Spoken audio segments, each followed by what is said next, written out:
Welcome everybody to the Living Consciously TV show, coming to you live from our Denver, Colorado studios. Also, we are streaming on YouTube Live as well as Hangouts and at ConsciousEvolutionMedia.com.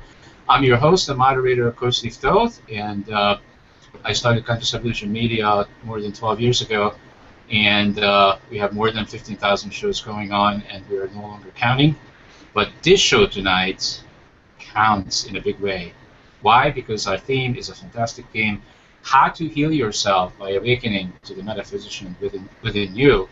And our guest this evening, who's joining us this evening, is Lisa Blackman. She's joining us from Connecticut, and I don't know anything famous about Connecticut. Help us out.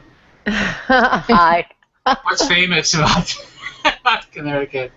Oh, gee, I don't know. No, I'm going to put you on the hot seat. Okay, think about that while I'll introduce everybody else. But thank you for joining us, Lisa. This is going to be an awesome show. Thanks. And so much. We also have next to Lisa on the left, we have Jamie Lerner, and she's coming to us from the Windy City. That would be Chicago. Welcome to the show. Thank you. It's so nice to be here. And then now we're going to go the other side of the aisle from our guest, and that would be Linda Dyer, who is always hanging out with the kangaroos, and that would be in Australia. Welcome to the show. Oh, Linda. Well, that's not totally correct, but yes, I am in Sydney, Australia. Beautiful sunny day. Well, if we all believe that we all won, we're all hanging out with the kangaroos, aren't we? Yeah. That's good. All right, so welcome to the show. And next to Linda, we have Nina Di Verderosa, who's joining us from this place where the lights never go out, and she doesn't go out either. And that would be Las Vegas. And I'm not dancing with the kangaroos either. But look, They're called something else there. okay. Yeah. All right. Great news for Vegas. There's fabulous news for Vegas. The temperature dropped down from 103 to 87, so we're all in our element. It's cool. Fantastic. Yeah, it is fantastic. Welcome to the show. And then we have Susie Verdi with us, right from our backyard in Boulder, Colorado, where everybody bikes, is what I know about Boulder, and they don't want to come back to Denver. Yes, it's beautiful here in Boulder. Yeah, absolutely. Welcome to the show. Very nice. Thank you. All right, so we have this fantastic theme, and as I was thinking about the theme, like, if I take that theme apart, if I just say how to heal yourself, that's a tall order all by itself, but it continues on by awakening. So we just take it to the next level. How about let's getting awake and take it to another level, and let's awake to the metaphysician within you. And basically, the short version of that big theme is we have the power to heal ourselves. Is that correct, Lisa? Oh yeah, absolutely. Absolutely. I mean, it doesn't always. Sometimes we can have spontaneous healings, and sometimes they take a lot of work and a long time. But we are definitely have all the equipment, and we can do it. Yes. I am absolutely amazed by that. Here we are in the 21st century, and we still haven't really figured out how does humanity really create it. We still really don't know. It's still a magical process, isn't it? Yes. Oh. I mean, we know a lot more about ourselves, but I think we still haven't really solved the mystery as to how did we really come about, and who is the source of this magic that's happening here every moment. Well, we are the source, Steve. Yeah. We're the source of this magic that's happening here every single moment. We are it. We are the source. Yeah, that's we are. That's awesome, too. That's We also just true. have to believe it, and I think that's one of the biggest problems is that we're not taught that as kids growing up, and so we have to somehow believe that that's like I'm just so excited because literally before I just came on the show, I was told that my book had become a #1 international bestseller. And guess what it's on? Healing. I've healed myself. I've cured myself of lupus. So it's called Life After Lupus, Healing Yourself, Healing Your Immune System. And I go through how you can do that, why, the what, the wherefore. And so if, you know, it's funny because most of the people that want to buy that book are people that want to help somebody else heal. But the people, a lot of the people who are unwell don't buy things like that. They don't come to my seminars. They don't buy the book because for some reason it's like there's some sort of advantage to being unwell, is whether it's a victim mode, whether it's whatever, whether it's more attention. But Jamie's right. We are the source. And I got that through that journey. And so the whole last chapter in this book is all about, you know, you have the ability within you to just think differently, clear your heebie-jeebies, and get well. You can, I could call them. That's an English Australian terminology. So I mean, yes, this is very exciting, and I agree with you, Linda. However, I still remember, you know, for the last 2 years, I was going to the clinic because of my condition that I've healed myself. But I was going to that clinic, and what I was experiencing there, usually I asked for an appointment as early as possible, like 8 o'clock in the morning, and that clinic was full of people. Every time I went, people were just sitting there, waiting to be seen, and I could feel their illnesses. I could feel their sickness. I could feel, you know, how desperate they were, and people, most of them were really old. Old, I would say. They were in their 70s, 80s, 90s, and I'm talking about 15, 20, 30 people sitting in the front lobby waiting to be seen. So how do you appeal to those people that we are very powerful human beings, and taking the pills and asking for the pills and going back to the doctor for the pills should be the last resort, not the first? Well, that is too, though, part of the journey in itself, is to do the doctors, to do the pills, to be, you know, that's where many people are until then they begin to awaken. And I believe there really is a divine design to the whole thing, and there is a sense of timing. And my work is about opening people up and speeding their journey up for them, and helping them to awaken by reading their soul. But if you're not exposed to it, it's very difficult, and it's very frightening to be sick, or to have unusual symptoms, and so many people have them.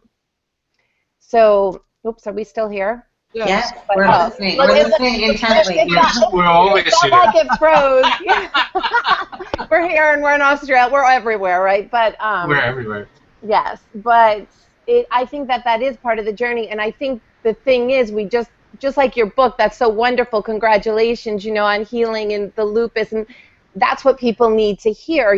When I went through periods, the most healing thing to me was when I could sit with a doctor or somebody and they could share their story of their own conditions, their own issues, and there wasn't a separation between doctor and patient. It was more of a uniqueness, a oneness, and it's so necessary. It really is about exposure. A lot of people, even, with my book, with the Metaphysician Within, it's like this big torchlight on the shadow side of humankind, and but it's done, it's presented in such a neutral way that people don't generally get angry, when they see what's going on with their neck or their stomach, or why do we manifest things. But if we manifest certain things, we can also unmanifest too. But there is purpose in every condition. There is purpose in every symptom. I mean, that is the divine talking to us. So we do need to be taught. We need to be shown. We're not generally raised. Very few of us, I think, have had parents who have been metaphysicians or very spiritually oriented or faith. I mean, yes, there are some, but many of us have to learn the hard way, and it's being a trailblazer, don't you think? Like, we're trailblazers, so I've had things go on for years at a time, And then with all the fear and everything now, the fear is just, eventually you don't have the fear anymore. And you have no fear of death. You're just sort of like, you're on the journey, and nobody likes to be in pain, I don't think. But it's really, I think, about exposure, like just even what you're doing, like with this show, it's just exposing more and more and more. And that's really, I think, the solution, of just regular people coming out, mainstream people saying, look, I had this condition and I healed, and if I could do it, you could do it. This is how I did it. You may do it a different way. But it's nothing, it's not to point fingers at anybody, but there is a real psychology, a sacred psychology to illness and to all symptoms. And it is called dis-ease. So if people start to break it down as what it is, which is dis-ease. So when we're not at ease with ourselves, which really start with our thoughts, then that's how we do manifest illness in our bodies. So it is learning a more mindful approach to becoming more sensitive to what is going on within us. And we are in control of that, really, moment by moment. We create every illness, and we can cure every illness. And mindfulness, I believe, is where it all begins for the healing and the illness process. So, and I think focusing on the spirit, because when the spirit heals, the mind and body generally will follow suit, which is the purpose, because there's such a need for spiritual healing on the planet. I really think more than physical, more than anything, it is the spirit that aches and that cries. And the empaths tend to carry a lot of pain for other people. I mean, conditions aren't meaningless. People go through cancers, they go through different things. There is a lot of healing going on while they're going through their own pain. But we're healing other people. It's just like the empath who, if you have a headache, then I'm going to get the headache. And, many of us healers, you go through periods, in a much younger level of healing where you will just take other people's pain because you hate to see suffering. So we have these abilities to be able to literally transmute for other people, and take the pain and work it through our own body. And these are things that really mainstream, again, need to be educated on our sensitivities and our intuitive abilities, and what happens when we're just walking down the street, or what does panic really mean, or what is anxiety really all about, and why does that then manifest within our bodies, and our minds are so strong. I remember a time in my life I could read about a symptom and manifest it within seconds, and I was being shown how powerful the mind is. And then I was shown how I could unmanifest it within seconds, and that was just incredible. Since I'm a very little girl, but I didn't understand until I was a more mature woman, and seems like with each child, I awakened more and more to the body and mind, the whole connection within the soul. And it's not an easy road, but it is definitely one that you can teach by experience. And that's what I think we need to really come out and tell our stories. Lisa, much more. Lisa, what made you get into this, and how did you get into it? Did you have an illness, or did something happen, or just observing of how other people are and how they react to a reaction? Well, actually, a little bit of everything you just said, but I grew up with a very ill dad, and I think that I talk about that in the book, but that's sort of, I think, was exactly where I was meant to be, the perfect parents. And when I got to a certain age, I started to manifest similar things that my dad had, and I thought, oh my God, that's it. I'll be crippled, I'll be blind, just kill me now. I had 2 little boys, and I was going for help, and nobody knew how to help me. It was, and I thought I was just crazy, and I was so sensitive, and I'm like, oh my God, I need a therapist. And what I really needed to do was do my work, either get an agent or yes. I'm sorry, huh? I was going to say, get into your head, get into your body, and get into Absolutely. you as to who you are, what you are, and why are you causing all this to happen. It's like you can have a headache, and I guarantee if something dramatic happens, you will forget about that headache and do what was dramatic, and you're saying, well, wait a minute, the headache? And the headache's gone. But it's true. It's true. But I'll tell you, with every symptom, I had a lot of mystical, mysterious symptoms. I used to have a friend that would tell me, Lisa, it's like you have a stigmata. You know, it never ends, which I thought was really interesting. And it really, as I began to channel more and write this poetry, it was all these things that I was I was being called, and I had no one to tell me that this is a calling, like you better answer or you're going to feel horrible, you know, like you better surrender to your higher self, to why you're here, what your purpose is. And I did just that. I started to channel. I started to, you know, the guides started rolling in, and I started writing stuff that I had no way of knowing. And as I did that, the symptoms would subside. So I wanted to interrupt for 1 second. Oh, I'm sorry. Go ahead. You go. Go, Tom. Yeah, I was going to ask you a question, Lisa. Because I've been very involved in a healing center in Brazil, where I'm from, and you know, a lot of people heard of John of God in Brazil. Yeah. I was actually healed of cancer there, and I worked in a center for many years. So I've seen a lot happening, but people don't always get cured there. Right. There's always healing, but not always curing. And I've learned that there is all different levels in which somebody can heal out of a pain, out of some spiritual history they had, they're bringing from the past, from this lifetime, from you know, another lifetime, maybe emotional issues from their experience in this lifetime, issues that are very conscious sometimes, unconscious sometimes, but even though they might get, all those things may be aligned and brought into surface, not necessarily that would lead to a physical curing. Absolutely. And so I was interested to hear how you see that, and perhaps also to hear, like in your practice, how many times do you actually feel that you contributed for curing, or if your practice is more related to healing, you know, to helping this alignment, but not necessarily committed to a cure. So it's, you know, so my question has two phases, actually. Yeah. No, I hear what you're saying. I always focus on healing the spirit. When the spirit healings, like I said, the body and mind will naturally follow suit, but not always. Everybody, our birthright is to heal spiritually. Not everybody will, but I think we are evolving to the point where we can, but it doesn't mean that we're not going to ever get sick again, or we're not going to get a disease, because there is purpose, and one really never really knows, no matter how psychic. So I use my clairvoyance and my clairsentience to read the soul and to see what's there. So people come to me for all kinds of things, you know, whether it's Lyme disease or just a relationship issue. It's everything, but the focus is on that. And I will intuit. In the book, it's broken up. It's about physical and mental conditions.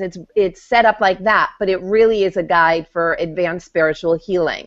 So you may not have Parkinson's, but you could read the intuitive essay on Parkinson's, and we can all get information out of that, because there's one condition, which is the absence of love. So, and that's the root cause. And it's the whole learning. What are we using illness for?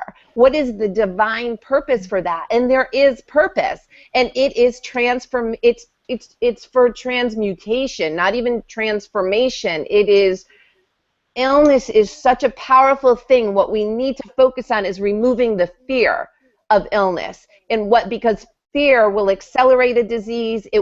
We literally become frozen in fear, which a lot of arthritic people feel, you know, like you can't go forward, but it is about learning. It is about the dissolving of the ego, so that we can be more in the soul. And I think that each individual makes that choice about cure or healing. Nobody does that for us. No. You choose. You can take all the methodologies that someone is helping you and apply them, but ultimately it is a personal choice every single step of the way how you're going to apply that. And I was at John of God. I was in Brazil, and I had those healings, and I saw hundreds of people go through those programs. And each person makes their own individual decision exactly what they are going to either get from that or not. Well, you know, I think it's on a deeper level. That's true. That's complete. I totally agree with you. But I also know that on an everyday basis, on a center like you know the one that we are talking about in Brazil, there are people that are told, for instance, and I learned to believe that this is a very beautiful thing to meditate on. Sometimes illness can bring us lessons that needed to be learned. And so it's not just about getting rid of something that is unpleasant. It's going through the experience. And sometimes if somebody is in a wheelchair, having the experience of a wheelchair might be what that person needs too. So there's a wisdom also hidden in conditions that are not necessarily pleasant. So that's when somehow it's important to want to move on, but also have the humbleness, I guess, to accept what it is that needs to be experienced, because it's a teaching in itself. Do you agree with me? Yeah. It's funny how we're talking about all this stuff, and then we think of these hundreds of thousands of immigrants that have nothing. They have no feeling for anything at the moment, trying to get from one country to the other, and yet they all have no fear of where they're going, and they have such a terrible journey, but they're all thriving, and they're all rushing, and the last thing they're ever thinking of is being ill, and they're not being ill. They are not sick, and they're just thriving. So it's amazing what the body can do when you have to do it.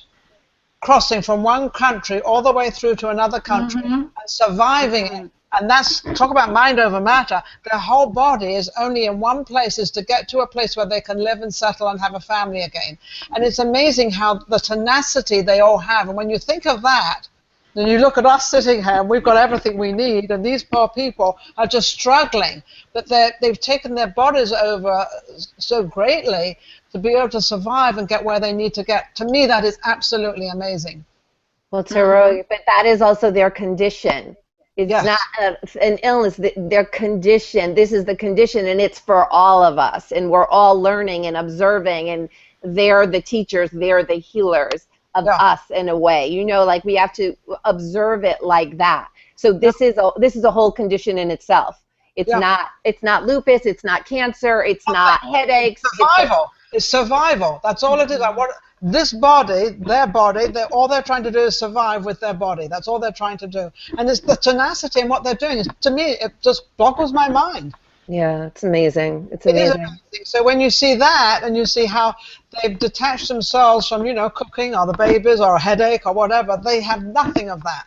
They're just trying to go from one place to another, and how they've taken the power of their whole body.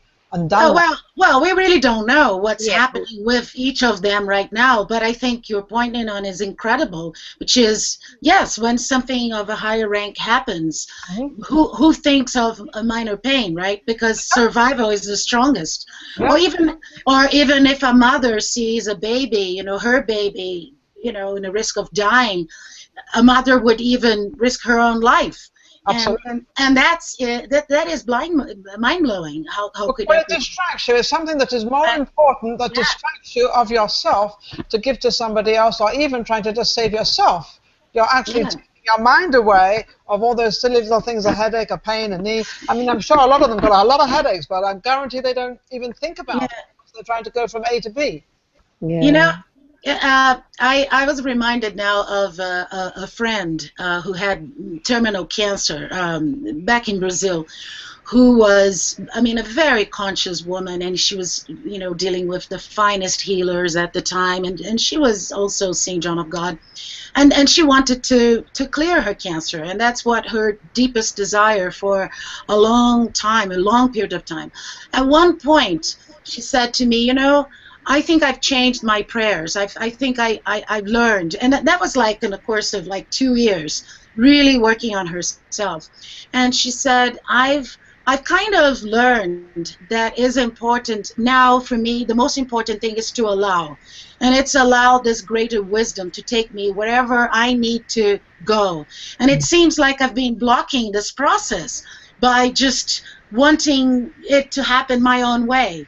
And, you know, now I'm praying that, you know, thy will be done in me and through me. And it was interesting that less than a week after she passed, and this always sort of gets back to me and thinking, like, what is to be healthy and what is to be sick? What is to come to a point in our lives that we say, well, I'm a survivor and I'm going to forget every headache, or I have cancer, but it doesn't matter anymore because I've learned that there's something greater out there, and that's where I'm going to place my consciousness on.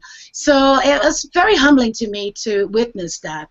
And I guess as a healer, good healers, there's always this sense of, what does it mean, thy will be done? To which extent we are like on the flow, we are allowing, and to which extent we are just blocking the flow, and therefore we get sick. Well, I have been listening to all of you, and the common thread that I'm really hearing is I keep hearing love and fear, and that's really something that's been around for a long time. Hollywood makes its living by showing us the difference between love and fear almost in every movie, right? So I think from my own point of view, I did not use the word I believe that I will heal myself. I knew that I would heal myself. That's how simple it was for me. I just knew, out of the love of myself, I will be healed, and I will do it, whatever it will take. And you did it, and you've actually done it. Right. But it's not like I had to believe it. I went beyond believing it. I knew it. That this is thy will be done. This will be whatever I have to do, I will do it. That was a command you gave yourself that you're going to do it, and that there's no ifs and buts and anything. I'm going to heal. Yeah. But you talk about knowing because you love yourself, and I think for a lot of people they don't love themselves and they don't even know what that is. So to want that love from another and yet not feel that love for yourself, I mean, there's a lot of conflict there for people. Yeah. So where I wanted to take the conversation is that love is a certain. I mean, we've been talking about. That we're all vibrating at certain frequencies, and we're all energy.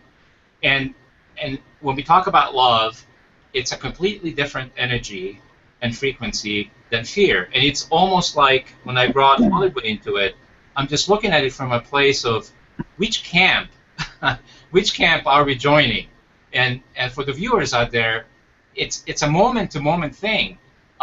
Which camp are you in? Are you in the camp of love, feeling love for yourself and for others, or are you in the camp of the dark side? And I'm just kind of glad that the Star Wars movie is coming out again in December because you like Star Wars, right? Make you happy. Because the dark side does a lot of damage, and it shows up, I believe, in illness. That's how the dark side shows up. When we join the dark side with our thoughts, with our frequency, it's a completely much slower frequency. Yes. I mean, if we really do understand this, every single atom in our body is affected by everything we do and everything we think and everything we do in our mind and what we say to ourselves. And they've shown incredible studies with water. When they show the molecules of water change frequency when their different thoughts are being thought around water. So yes, we are so sensitive, and we need to become so much more aware of what we're thinking and how we're feeling about what we're thinking. I think if you think about when I had lupus, Steve calls it the dark side. To me, it was not so dark, it was frightening, because I had been so well. As a person growing up, I was sporty, I was in representative tennis teams, cricket teams, swimming a mile a day, you name it, I could do it. I was ignorant. I had no idea that my adrenaline would run out, that my sodium oxide dismutase would would deplete me when I was 30, and it was just, and I think, you know, to be totally honest, I absolutely believe, and I wrote this in the book, I absolutely believe that we're searching for love. We have no idea how to really love ourselves, and the illness comes on in order for us to, look, when you're one of 7 children, you sort of line up for attention, but it's, you know, it's, so if I'm not going to get it in that way, then I'll have a little bandage around my wrist, or I'll do that. And in the end, we ignore some of the symptoms. So the cramping that might have gone on, or this, or the fluttering of an eyelid, which is a calcium deficiency. There are so many symptoms that the body shows you where you are not totally well. But if we haven't learnt those, well, we don't know. Then we don't know what we don't know. And so I ignored all of those because I'd been running on this adrenaline for so long, until the point where the universe says, well, look, if you're not going to pay attention to my signs, then I'll give you a big kick and hospitalize you. Then you'll pay attention. And that's exactly what happened. It got to that point. So it was huge, but you know, it's fearful and it's costly. I was continually broke when I was unwell because everyone's taking my money. Let's do another blood test here. Let's take another. The wonderful thing about my headstrongness was that I refused to take medication. And I think that's why I'm well today. I would get the medication to here and I would shake. So I decided, no, there's got to be, and I made a decision like you did, Steve, that I would get well. And I put a picture of me really well all around the house. Now, I wasn't falling in love with me then. I was just going through a process that somebody in personal development had taught me. I learnt to love me in that process. And it was a learning that I'm challenging everyone out there to give it a go. Have a look at, you know, how amazing you are, and whether it's a quote or something that stirs you on. But you know, Stephen Bauer's quote has always moved me, and I just find that, you know, your illness is where you're not totally in love with you, and that's okay. We need to understand that and look at yourself and say, what is great about me? And you'll feel yourself. The other, as Steve said, the other part of the cell gets ignited. So we have a negative and a positive ion in every cell. Ignite the other part of the cell and just watch what happens, because you can't have a happy arm and a sad leg. Every part of your body will start to mend once you've made a decision. Once you've made that decision for wellness, and look, mine took 14 years. Is that because I'm a slow learner? Or maybe it was just I had to learn this, and then I realized now that by learning it the way I did, I'm now able to write it out and let other people share. And it's now a choice. Like Jamie said, I don't believe I can change anybody. I absolutely don't believe I can change anybody. I believe that I can instigate, though, a lot of change, and that it's up to people to choose. And you can influence. From that people. book or from, yeah. As I said, I can influence a lot. Inspire, influence. You know, that's a 7th book. So it's people are out there, and I'm getting more and more and more response. So people are starting to listen, starting to read different chapters, and I hear about that, and I'm excited. You know, I'm excited now to write the next book. So it's about being that teacher and offering the lesson. However, it's up to you, people out there, it's up to you to make the choice that you might like to take some of those on board and create a different life for you, because it's very, very possible. And that's why I wrote it. It's not, I didn't write it out of another book. I actually lived through it and became well. So healing is your journey, and it's about taking another path and just feeling safe that you can actually make that happen. Guess what very, very well said. Guess what I did 3 weeks ago? Okay. What did you do? You went to the movie. I disconnected cable television. I don't need it. It's a choice. Why did you decide to do that? You had better things to do? It's garbage. I don't watch it anyway, so why am I paying $140 a month for cable TV when I'm not even watching it? Okay, but why are you telling us this? Why not? Because it's a choice. Is that part of your healing? Okay, it's no longer. For me, it's a positive choice because now I can't even turn it on and watch watch all that negativity. Even by accident, it's not going to happen. Okay. But sometimes we need. Go ahead. I was going to say, you know, what's coming to me is that from what everybody said up to now, out of what everybody said now and what Steve said about fear and love, which is, you know, such a basic Course in Miracles, wonderful idea. But you know, one thing that I believe that is about healing that wasn't yet said is that it needs to be unconditional. So healing happens when we are unconditional. We're unconditional on this yes type of attitude. We're not just saying yes because we want to be healed. We're saying yes because it's like the power of the trust that we have in life is unconditional. And therefore, you know, it may very, very likely take us to healing. But healing is almost like a little conditioned sort of, you know, place that we, you know, want to reach because we want to be well. But if we are unconditional, everything is possible. Like see Wayne Dyer, who passed away recently. Yeah. I mean, I met Wayne in New York at the Omega Institute, and he was there because he had been healed of leukemia, and he said, you know, I'm not even going to be tested because I know I'm healed. And his daughters actually said on Facebook that after he died and he was submitted to an autopsy, his body was actually healed of leukemia. But yet, at 75, he passed. But, you know, his attitude was always unconditional towards life and towards God. And whatever happened, it would always be okay. So, you know, that's, I guess, if we're always taking this attitude of whatever happens, I am perfect. Whatever happens, we're in the hands of God. Whatever happens, life is flowing through my pores. Then it's much less likely that we form any sort of illness at first place. And, you know, and we're not really dealing with lupus or cancer or this or that. We're just becoming one with light, which is very, very powerful. So this unconditionality is so important.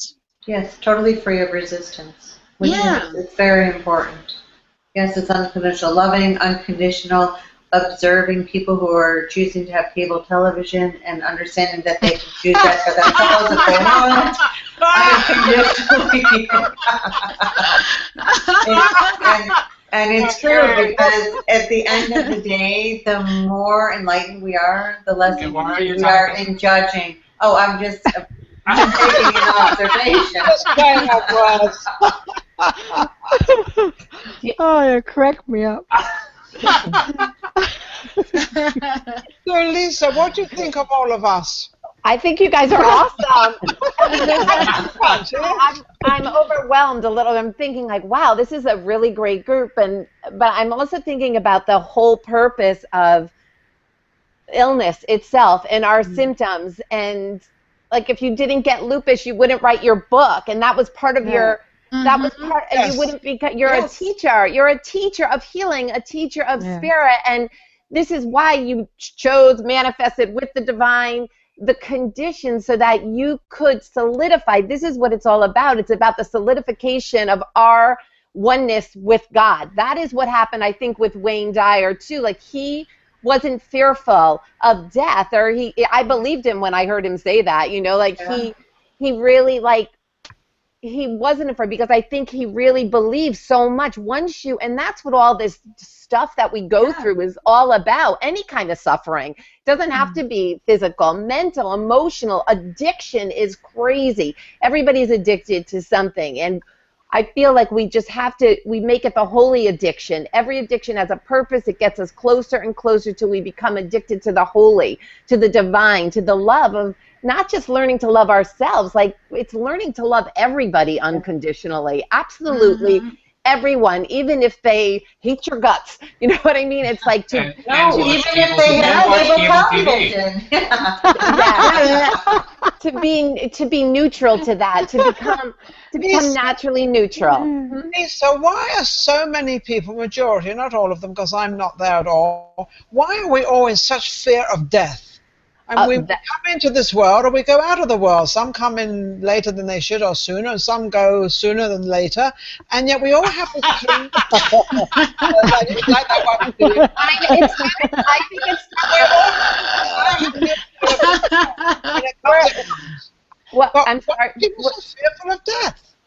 You know what? Because they're afraid of life. People right. that are afraid of death, I think, are afraid. I've never put it that way, but there is a fear of living, a fear. To me, I look at death like, oh my God, that is the most exciting. Me too, by the way. Like, oh my God. Must be incredible. You're out of this, you're out of the stress, don't have to come. You don't have to come back here, hopefully. I don't have to clean the house anymore. I don't have to drive in all this traffic.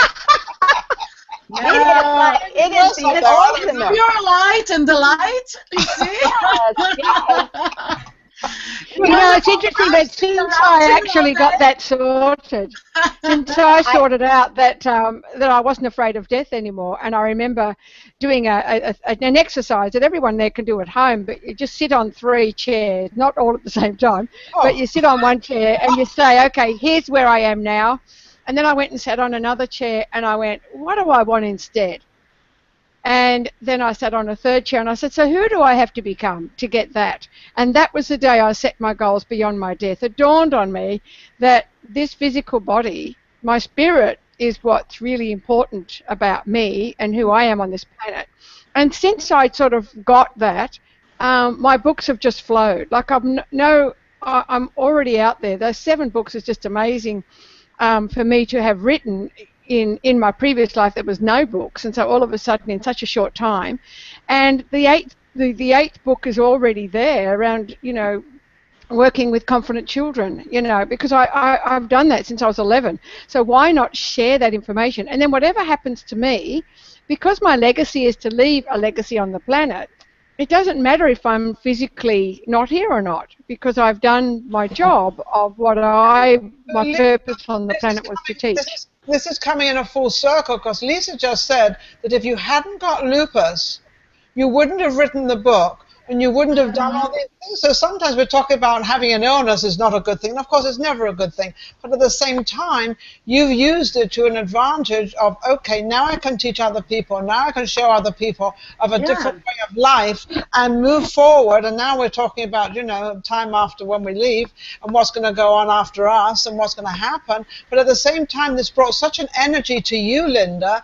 And Lisa, you hit it right on the head. That if it hadn't have happened, if you hadn't had lupus, you wouldn't have had a bestseller. Well, you may have had a bestseller in something else, but at the same time. But I get, and that's exactly what happened, Nina. And I quite often say to my audiences, I absolutely believe that I was given lupus at such an early age because people didn't know what it was when I had it, and I think the universe gave it to me because the universe knew I would get through it. Yeah. And so I would go through that process of getting through it, and now I can put that, because lupus is huge now around the world, or any autoimmune disease.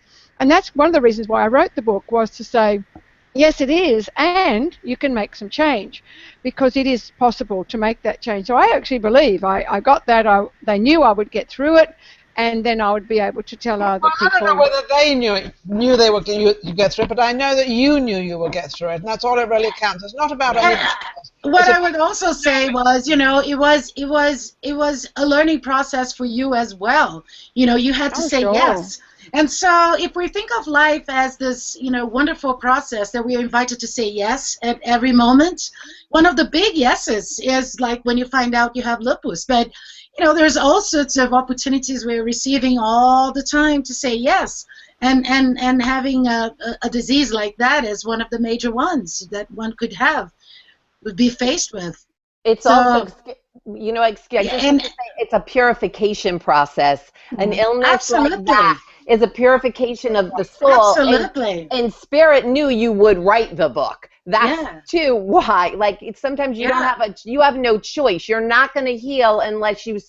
I'll tell you, I would get these headaches, migraines, until I finally, I was injured by a chiropractor, and it went on for years, and I finally couldn't take it. And I'm pretty strong, and I laid on the studio floor here. I full prostration, put my head down, and I said, "Dear God, I cannot take this anymore. Please, what do I need to do? I mean, I was really totally surrendered, whatever. And then I just heard the voice say, you have to finish The Metaphysician Within. And as soon as I said, okay, that book, my headaches gone instantly, because I was resistant to doing what I was designed to do, what I came here to do. That's my legacy. Yeah, who cares if I'm not here anymore, right? But the material. But Lisa, I think you're right, and I think we all have that opportunity to channel, and we all need to ask. Absolutely. And we're asked and open to receiving, because we all have that ability. Yeah, absolutely. To receive that information from whatever that source is. We have a story. That's why it's so important when we say yes. I mean, that moment is so important to everybody's credit that dares to say yes. Because everybody has the opportunity of doing it. But how many have said yes? And so, yes to allow yes to have that energy coming through us, that inspiration, that wonderful possibility of actually doing our dharma. This is, you know, a lot of people, I believe that a lot of people are in suffering because they're just afraid of saying yes. They're just afraid of allowing. Well, there's also a lot of people that are not suffering, though, and we should probably talk about that, because there are a lot of people who are in joy. There are a lot of people who are in alignment. There are a lot of people that are very well. We are really in such a wonderful place in history right now in terms of where we are on the planet, and awakening and consciousness, and there's all this really other good stuff going on. So we choose our own destiny. I mean, we are our own body. What we have, and we walk around with it. This is ours. I don't know how many people realize that they actually own their body, and whatever comes out of it is from them. It's all theirs. Whatever happens, whatever is created. Well, I think that there's a lot more people today than ever taking personal responsibility and seeking out books like your book, Lisa, and Linda's book, and wanting to know more how to take responsibility and how to become, enlightened and spiritually whole, and all of those things. And so it's a very exciting time, I think, as well. I think, and it's nice for you to bring that up, Jamie, to bring the happiness of life. Well, there is. There's so much joy in this life. Yeah. So much. But Lisa, what would you like to help the people out there that are watching this program? Hopefully they're all watching, but those that are watching that may be feeling a little bit inhibited about themselves, what would they actually do? There's something quite simple for the everyday person out there to sort of bring themselves to have a happier life. Well, I think the first thing you have to do is say, I'm not happy. I need to do something about this. I need to go find a way to get myself open. How can I bring joy? How can I move my body? A lot of times people have pain because they're just not moving. Everything's at the base of the spine, right? It controls everything. The laws of the universe, if we don't feel well of mind or body, there's no judgment, no criticism, no comparison, no competition. There's this whole list that I was given in 1996, right? Our body reacts. But there are so many ways to open ourselves up right now, and you don't have to be a metaphysician, practicing. You could just be a regular whatever you could do. But everybody, I think, is getting more and more interested in how they can create their own destiny, how they can create more joy, that it is up to us. But in all fairness to the people who are not in joy, there's a reason that is like that. There is something that's blocked, but sometimes it's just so easy as just getting yourself opened up by opening yourself, just breathe. Just meditate. Just get on a yoga mat for even 5 minutes sometimes. Turn some music on. In other words, turn off the cable TV. Be in nature. Do a reading. I think do a reading. Learn how to journal. Do a reading for yourself. I mean, sometimes I could be spinning about something, and then I'm like, oh yeah, I forget I'm a channel. I could go on the computer and say, okay, what's going on with me, and get this answer that there's no way I was able to receive. Just like the way what I write comes out, or the mystical poetry that I write. no way I'm going to be just speaking it in a regular conversational tone. It's like a job. I sit on the computer, I turn on, and I say, okay, work through me. What do you want me to say? Or what do I need to know about myself? And anybody could do this. Not everybody can do it. Everybody can do it. For themselves, but not everybody is able to, you know, read other people or go inside or the medical. There are people now, we're getting so many more mediums on the planet. We all have the ability, but certain people have certain things, just like, you know, a certain book is meant to go through you or through me. But everybody has the ability to stay connected to the divine, but you have to work it. It's just like going to the gym or working on your muscles. You know, like if you that muscle's not just going to develop just by you doing nothing. You have to work it, right? You know, you want to Pilates stuff, you got to do Pilates. You know, there's certain things. There's certain things. I'm going to the gym and talk about exercising.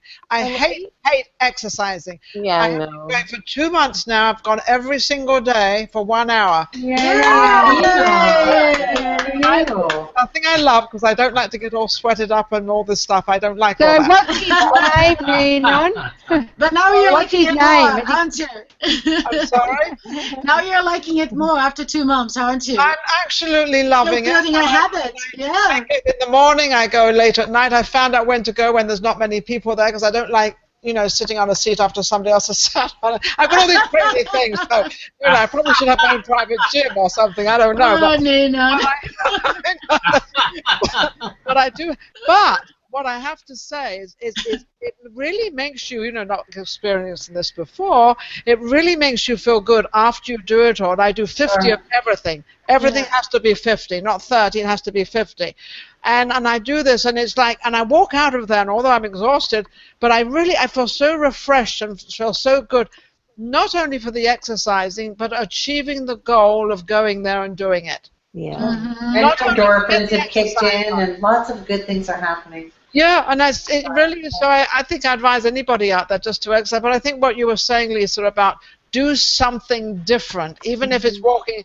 You walk in a room one way, try doing it something the other way. Try to, instead of doing all your shopping in the morning, doing it in the afternoon. Start changing your life around, and instead of getting into that rut, because I think sometimes a lot of women and, well, people, period, get into a rut because the children go to school, then I go to work, and I come home and I cook dinner, and it's like every single day. So I think to try to change that, I think it sort of mystifies the mind, and the mind then doesn't know what's happening next. And then, oh, wait a minute, well, I was lying to do this, and now I'm doing this, and I think it makes you feel better. Just a thought. And I think, you know, being creative, I think everybody is an artist in the making. Everybody is an artist of the spirit. So whatever, whether it's cooking or painting or gardening or just sculpting, anything, do something creative where you can completely get lost and clear your brain. I think that's why a lot of people work out.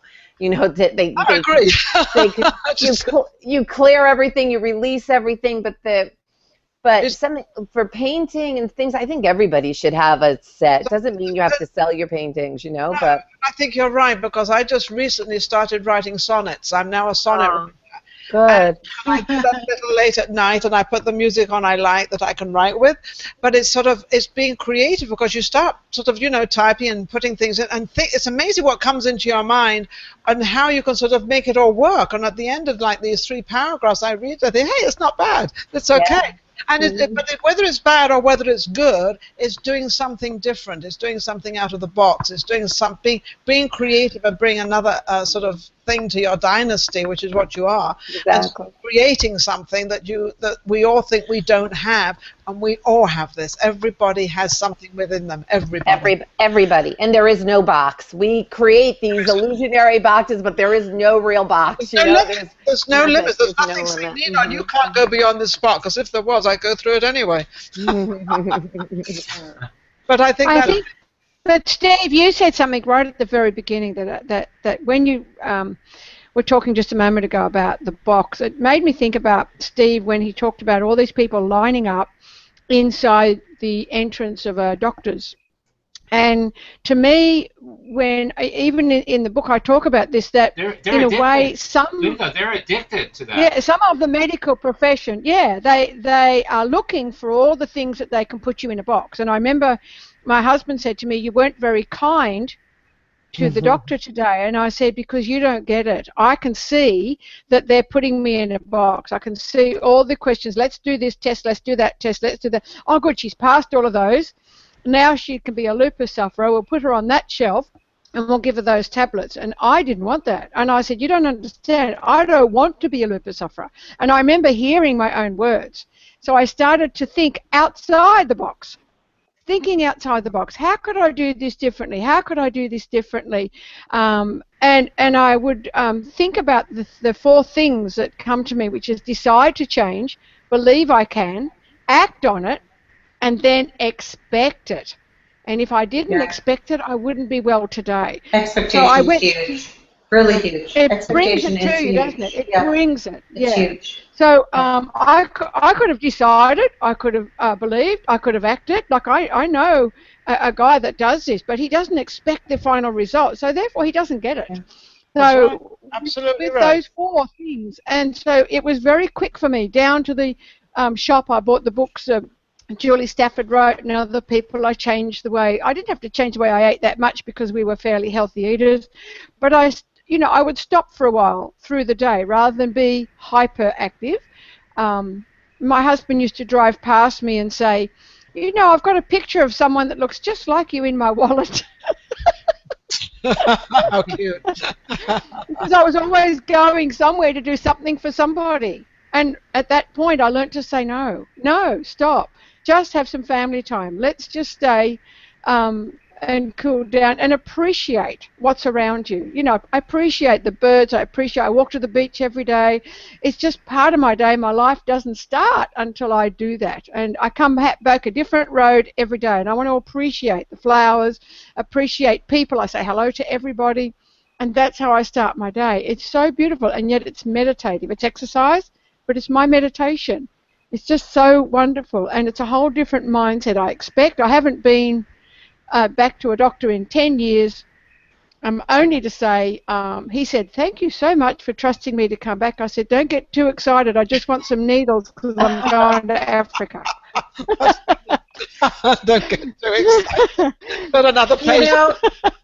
Edgar Cayce used to say that one of the recipes for good health as well is to make 3 people laugh a day. Okay. So the famous Edgar Cayce, the psychic, American psychic, and so I translate that into service. How it is that we can touch 3 people in a different and meaningful way a day, so that, we have our moment of communion with nature, we're breathing, we're appreciating, we're doing something creative, but then we are reaching others as well. And we are trying to make a difference, even by saying, something nice about what they're wearing or something nice about what they're doing, but like creating that sort of service, bringing our service into the world. I think it's so wonderful, isn't it? It always makes me feel like, oh, yes, I should do this more every time I do it. It brings happiness to other people and to ourselves as well by doing it. Yeah, it makes you happy to make them happy, because when they start laughing, it creates a whole sort of wonderful interaction. A moment. Yeah. I call that a moment in time. Yeah. Yeah. So before we close out the show, I just want to go back one more time to the love and fear thing. I'm not finished with it, obviously. So help me to be complete with it.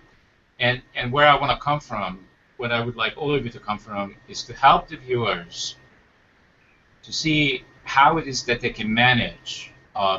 Which side are they on? Are they on the side of love, vibrating at high frequency, or are they on the side of fear? And I mean, these are the 2 major emotions, right? And there's all kinds of sub-emotions below all of those 2, but every emotion kind of belongs into one of those, love or fear. So before we go do that, I just want to say something that recently kind of became clear to me, and it's been around me all the time, but it never occurred to me so clearly. Hopefully I can communicate it that clear. So you probably heard this before, that you can go into a dark room and turn on a light, maybe just a candle, and the room will transform, and it will no longer be dark. Now, if you try to do the opposite, you go into a light room that's full of light, and you bring in darkness, it won't change into darkness. So this is, and I probably don't have the words for it to explain where this really got me, but it just really got me really deeply that this is why I feel like this is proof to me that ultimately love wins in anything. Oh, absolutely. Absolutely. Yes, absolutely. Yes, that will always overpower anything. That's So how can we help the viewers so that when they're going through joining the dark side temporarily, we all join it temporarily? How can we help them to get out of it? Well, I think they need to allow themselves to be in it and then decide if they want to be out of it. So I think allowing is a big thing. I also think that once you realize that you don't want to, just following this thought, get out of anything, that you're carrying the light yourself, and to really ignite that light and allow that light to flow through you, then all of a sudden things start to change around you. The perspective of darkness changes. So it's all a matter of perspective. Sometimes, the darkest spaces is from where we move the deepest and the most positive for our lives, like, for all of us that have shared tonight. So there's not really a bad that we need to get rid of. Maybe just uniting our own light could be a powerful thing to do. Yeah, I think you have to just remember too, sometimes you don't even realize the space that you're in, or that you are in a fear mode or a judgment mode, and sometimes it's just to say, you know what, love is gonna win. Love. Just say the word love. Or ask yourself, am I in a space of love right now? And if you feel good, you are. If you don't, you're not. But there's all levels. Like when people say choose love or choose fear, there's so much stuff in between. Yeah. Real love is a complete openness. It's a complete, everything is okay as it is. It's opportunity for transformation. But the remembrance, we're all in a state of remembrance. We're remembering we are love. And many of us, we're not taught that. We're not reminded of that. We're supposed to be reminding one another. So when you're out of your higher self, which is love, if I'm in my higher self, I could say, wait, and that's the buddy system. We're students of life and love on the planet, right? So we have all these people to help us, remind us when we're fallen, and it's like the buddy system. I think we need that, and to be the buddy to ourselves, of course, but it's a practice. It's like going to the gym or whatever, like anything else. It's like being disciplined with your work, with your creativity, with whatever you're working on in the moment. It's a practice. We have to practice love. It's not something that's just, and then eventually you get to a space, you kind of conquer that area. You're good there. You've gotten through those lessons, but there's always going to be something else that we're learning. I don't know anybody who's walking around total love, totally enlightened. I mean, I really can't think of anybody that we're all working towards that, but why would we be here? What would be the point unless we're just, vibrating as a healer to heal the planet, and just a perfect, pure being. But I think you have to have love to give love. If you can't give love and you can't give the attention to other people, how can you have it yourself? So don't be so selfish and keep it to yourself. Yeah, definitely. Give it to other people and help other people. But I think if you're in a situation, a situation never is as bad as you really think it is. And I think to step back a little bit and just to analyze it and to say, well, what are the consequences if I do this, and what are the consequences of that? And it's funny, when you start analyzing a real bad situation, it really isn't bad at all, because if you cannot do anything about it, then what is the point of worrying about it, putting yourself into a dark place, when if you were more free and you gave that love out, you wouldn't have the problem. So I think you guys, I love you all, and I have to go. I'm sorry. So do we. All right. We're all going to. Well, thank you so much. I want to especially thank our guest Lisa. Yes, Blackman, thank you, for Lisa. being Thank you so much. Thank you. So nice to meet you. Thank you for the great theme, and thank you for everybody else that really engaged. I think we deeply engaged with each one of us and with ourselves and with the theme. And for everybody else out there, if you like what we're doing, and if you're connecting to the energy of Conscious Evolution Media, keep coming to our YouTube channel. We have thousands of members now that are following us. And keep watching the shows. The more you watch them, the more you watch this show or any other show, the more they go up to the top 10 every month, and we publish them on our website. And when you get to the top 10, the possibility is to get that show to public television. Thank you so much. Thank you. Keep coming back every week and every day onto the network. Thank you all. Have a great evening. And tomorrow, guess what's tomorrow? It's hump day. Okay. Thank you. See you guys. Bye. Thank you. Bye-bye. Good evening. Good evening. Bye-bye. Fabulous show.